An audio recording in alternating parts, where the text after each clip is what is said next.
Hi everyone. This is the lockdown period during the virus attack, and we are all quarantined inside our own houses. But we still try to make a video. We are filmmakers, and we have been discussing films for all this while. What can be done, how content is changing and stuff. But there is one department in filmmaking, that is sound design, which is less frequently talked about. Whether it is indie films or mainstream Indian cinema, we have seen various aspects of filmmaking. We generally talk about the acting process, we generally talk about the cinematography or people who are behind the cameras.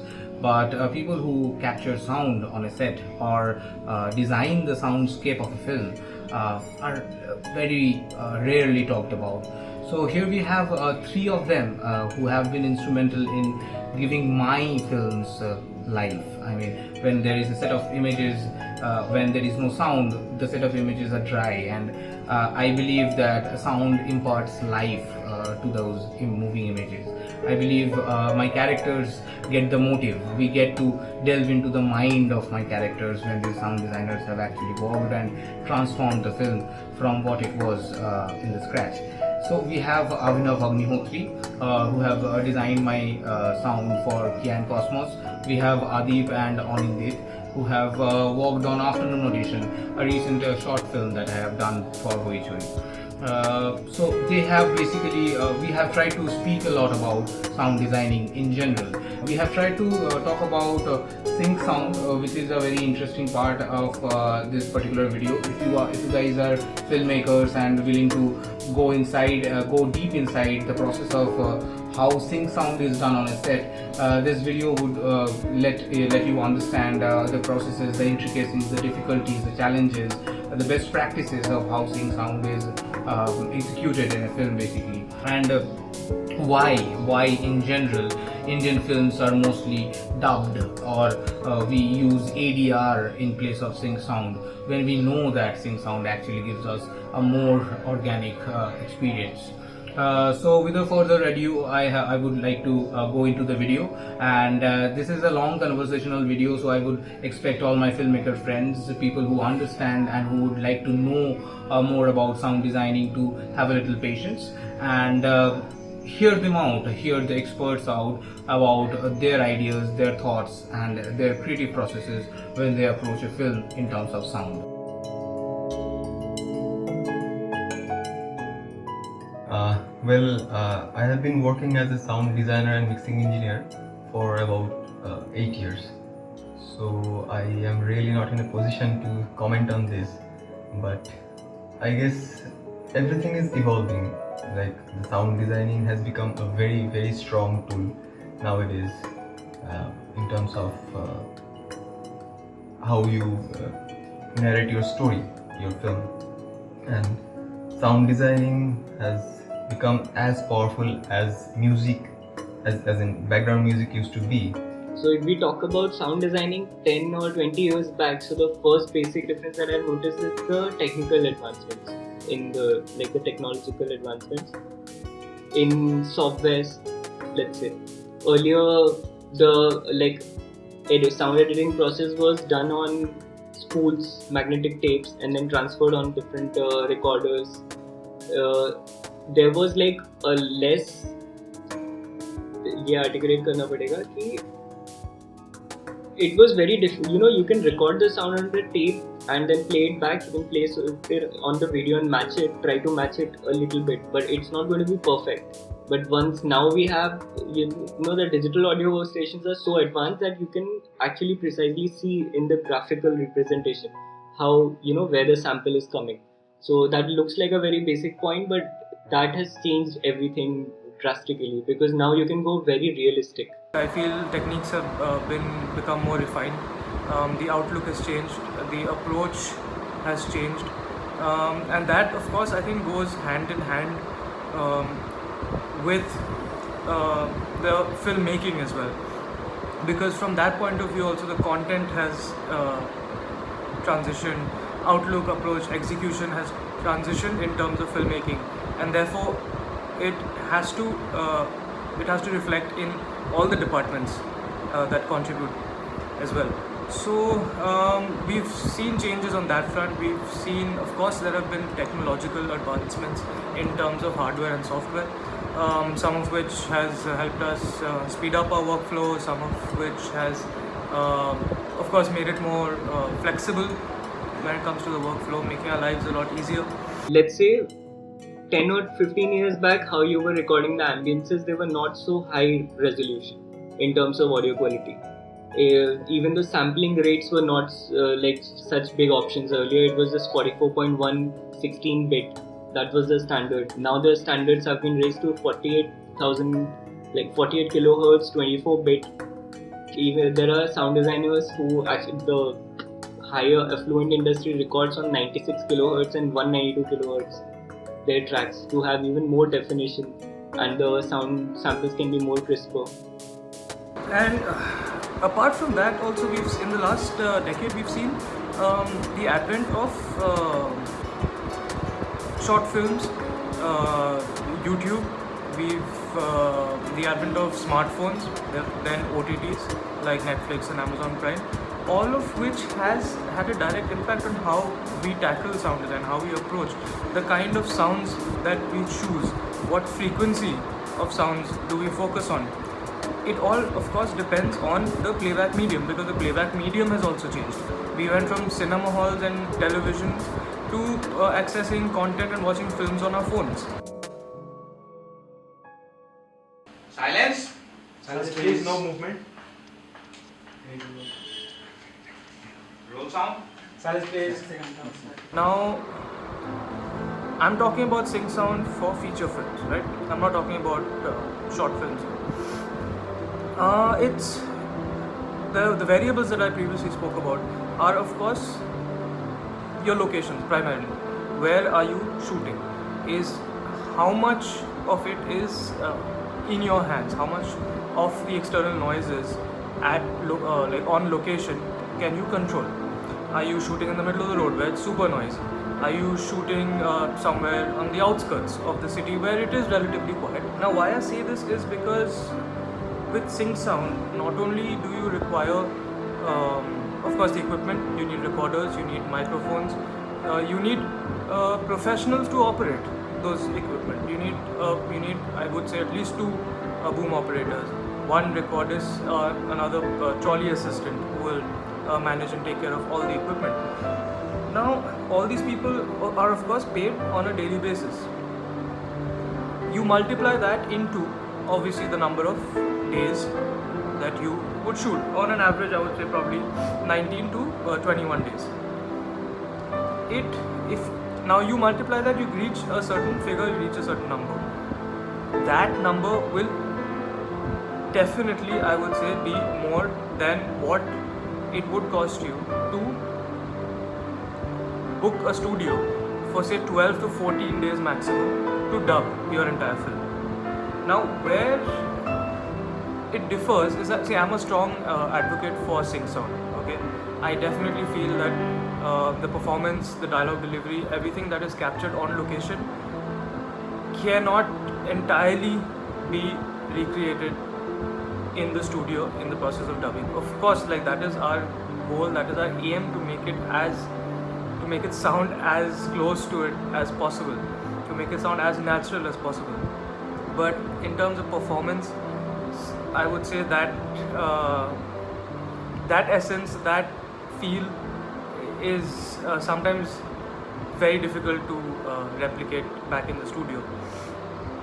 So when you're doing sync sound, then you are recording the dialogues, you're recording the ambiences on the real locations, you are recording the incidental sounds and everything. So you have everything ready when you go to the post-production. But if you are completely dubbing your film, then you have to not only just record the actors, but also record the crowds, also use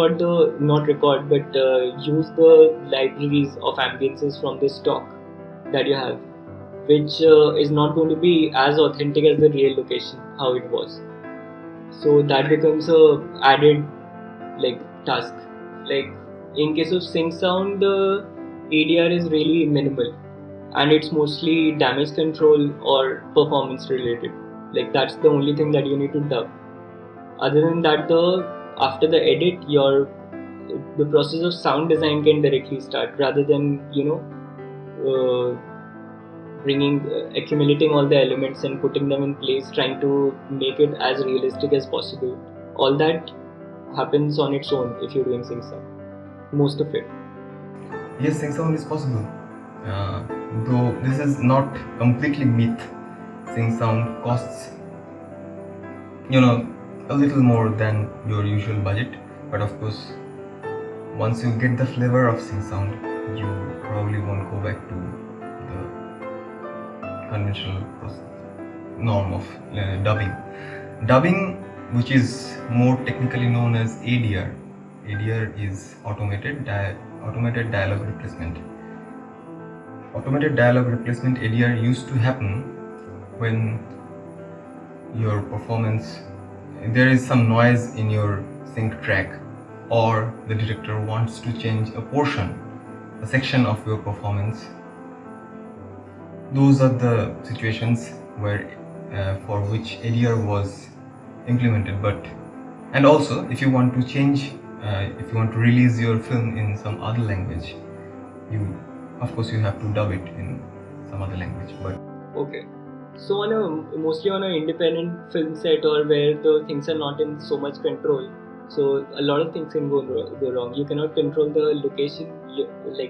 Even if you pre-plan everything, then also it's very difficult to control 40 to 50 people on the set as well, and also around the set, especially in India. Let me give you one example.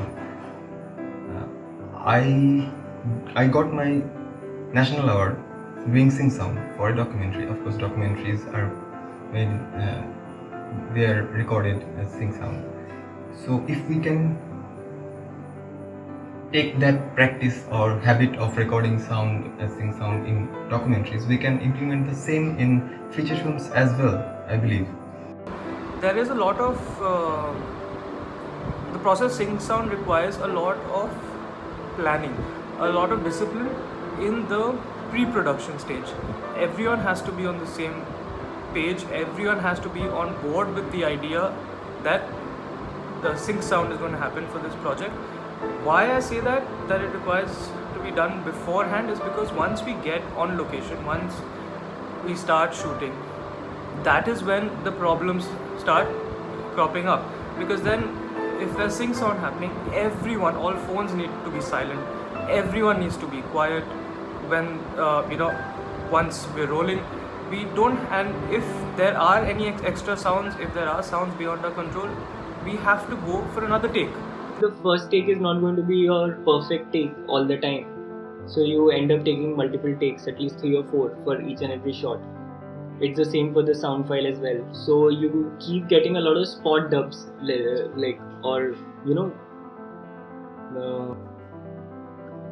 so let's say there is a aircraft passing by in the background. If it goes on the dialogue, then the take is gone.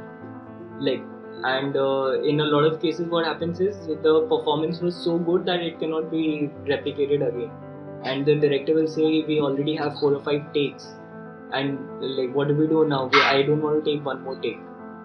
Then we have to do a lot of surgical works, removing the dialogue, that specific part from a different take.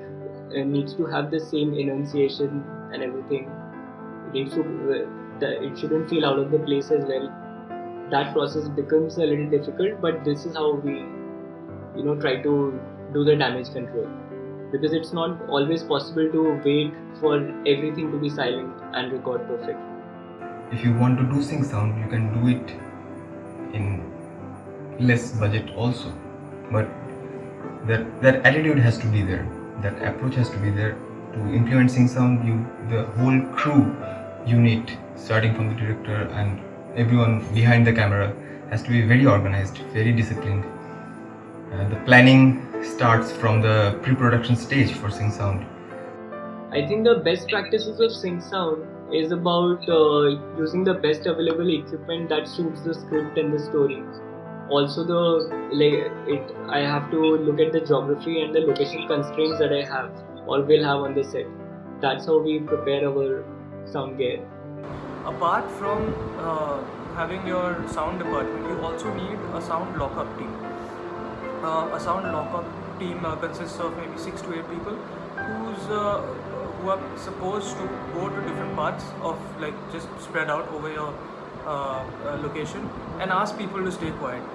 If you pick up some noises in your headphones at the time if you hear, you can ask them to locate the source of that noise and try to eliminate it, find out where it's coming from. Now, these things do matter. I've noticed on set when it comes to sync sound, that if here, I think in Calcutta, people in the Bengali film industry rather are not used to the idea of sync sound, and I feel there's a reason for that also. We are working here on fairly tight budgets. A film has to be shot between a particular number of days, which is already itself quite a time crunch. Now, in that time, everyone is looking for performance. Performance is okay, visuals are okay, great, done. We don't really have the luxury of, in this sort of a time frame, in this sort of a time crunch, have the luxury of going for retakes for sound, which would have to do in some cases if sync sound is being practiced. Let's talk about a very basic, like a very common thing that happens on the set. It's about placement of lights. Because the first thing that happens is the blocking, and once you have blocked and then you have done the lighting and then the characters have come in the frame, and now the boom operator needs to find a way he needs to choreograph his own path, how he's going to place the boom while on a movement track, like a moving scene. So it looks very easy, but it's for sound designers is more about keeping constant distance from the mic to the mouth. That is this one thing that keeps changing. If it's being changed because of the movement and so many people moving, the focus puller is also in the background. Also, sometimes the director is there or not there. At least 3 or 4 people are around the actor, always moving, and then there is a boom operator behind them, booming the main actor. The sound designer always needs to make that decision. Okay, will this take all the dialogues? Will I be able to take it out from this or not? Because it's not just about relying on a lavalier. You need to capture on both the microphones perfectly. And then if your sound recordist keeps telling you to take more and more takes, it will feel like it's a little time consuming.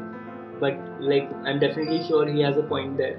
But also if he compromises and everything, but then the filmmakers try to compare it with the dubs, which is completely different. Because here you can go, we might delay, we might increase the timeline by a few hours or maybe just minutes to hours, but there it's a completely different thing. It's the main schedule happening again, but this time only for the audio. So ratio thing is very important. Once you go through the script and you know the geography of your locations, then you get a basic idea about what all places might be difficult. Once your locations are locked, then and you have a tech recce. The first thing is you will if you do a tech recce, half of your problems will get solved, because you will have a very good speculation of how much of the work is going to be sync and how much is going to be ADR probably, which you will also try to do in sync. But if you don't go through this process, then when you see, okay, this is dropping, this is not 100% sync sound, then it becomes a worry. But if you have pre-planned it, then you actually know we don't need to waste time to have a perfect take here, because it can be. It's just not just about making a list of MOS shots. It's about some difficult locations might not actually allow you to, in that time frame, it might not allow you to do any kind of sync sound, where you can just directly take a creative call of not recording and doing ADR. I would like to give one example which changed the scenario for Hindi films, which was Lagan. कोई मुश्किल नहीं है टीपू, गोरे पतलून पहन के ये खेल का क्रिकेट कहते हैं. They say that before Lagan, there was no film made in sync sound, for 30 years at least. But if you go back a little more, in 1931, the first Sing sound film made in India was Alam Ara in 1931, and also the uh, film, one of the greatest films of greatest Indian film of all times, Pather Pachali, made by Satyajit Ray, was completely made on Sing sound. অপুদুগ্গর একখান করে পুজোর কাপড় আর দিদির একখানা চাল, ওই টাকা দিয়ে চলে যাবে এখন। সে যে করে টাকাটা কাল যে করে হোক দিতে হবে।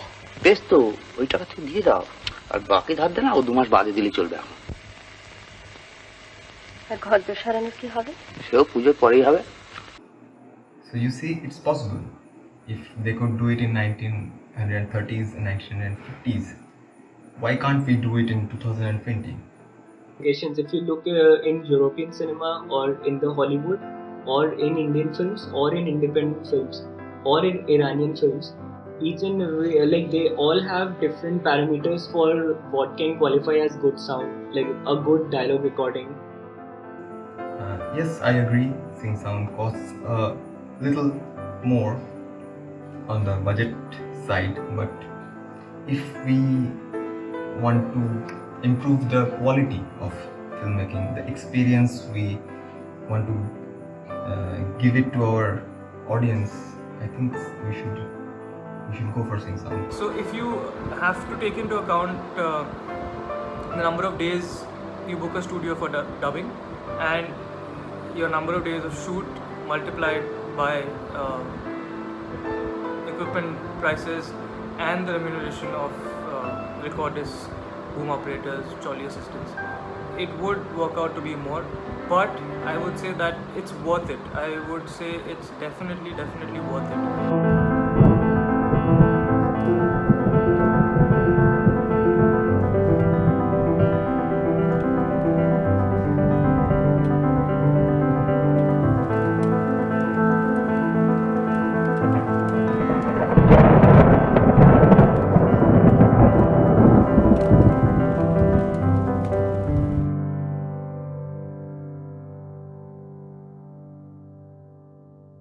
There was a time, I would say, where it was pretty much like a pyramid, where you would have the dialogue sit right on top, you'd have music, and you'd have everything else one after the other right down to the bottom. Now I think that has been broken, that concept of it being one sitting on top of the other. I think we've sort of struck more of a balance now when it comes to sound effects, Foley, music, pretty much playing, on the same plane, on the same level, and you have the dialogue not constantly sit on top of everything else, towering over everything else. Oscar-winning sound designer from India, Mr. Rasul Purti, once said in one of his interviews that in West they spend 3 years in the pre-production of a film, starting from the ideation to all the other pre-production planning, and they execute that film in 3 months. Here we do the opposite probably. We plan in 3 months and execute in 3 years, and it happens because lack of planning. Frankly, how it has changed in the industry in Indian films, I don't think it has changed a lot right now, because target audience are different for every kind of film. A commercial film still relies on music like a little bit more than the sound design or any other department, but when once you have indie films, then they can be a little more open to just using the sound design or using music sparsely. Now with music, there's the presence or the absence of music is a call that the music director takes and the director takes. In the process that we go through here, the music comes to us at a point where we are parallelly doing Foley, sound design and trackling of the film. Once that is, while we are working on that, simultaneously the music team works, the music director and his team works, or his or her team works on the music of the film. Once we are done with our design, they are done parallelly with the music, and then we get the music. Like See, the music is also equally important, and not just equally important. This is one method that we know how to, heighten the drama in a scene.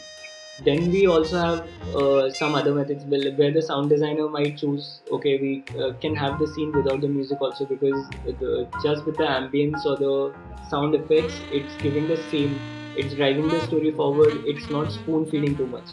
So the decision between, removing the music and or just keeping the sound elements, all that is very creative. If you sit with your director, if you do the storyboarding and also write the kind of sounds you're hearing or listening along with the visuals, it kind of leads you to the next scene, and you can probably add another dimension during the scripting stage also. But to answer, like to sum it up, I would say Indian films or Bengali films being music heavy is it has its place. It's not necessarily a bad thing, because at some points in time you do require that, it does demand a musical treatment. So why not? Yes, of course, like music heavy, I don't think there's anything wrong with that. It's the point is to manage to strike a balance. Talking about a scene in Gravity where there is a shot of radio and you're hearing a Hindi song, right? Hindi, I don't know which song, but like, and then when you have a wider shot, then you see the song fading out and then completely, like, going faint. Engineering says thank you. Tell him I still prefer my 67 Corvette, though. Now let's talk about the scene without the radio sound element, like where a song is playing. So visually you are able to establish only the interior of the scene, like only the close-up shot where you are showing the characters, or like audience understand, okay, these guys are on a spaceship, and then you have a shot of spaceship, like a wide shot, and then a very distant shot of the same spaceship. If you don't have the radio element there, then there is not much, sub context that I'm getting from this scene. But once you add that layer of just putting a song over there, then first thing you've added an extra layer where like you have increased the audience ka engagement. Can't beat the view. So what do you like about being up here? The silence.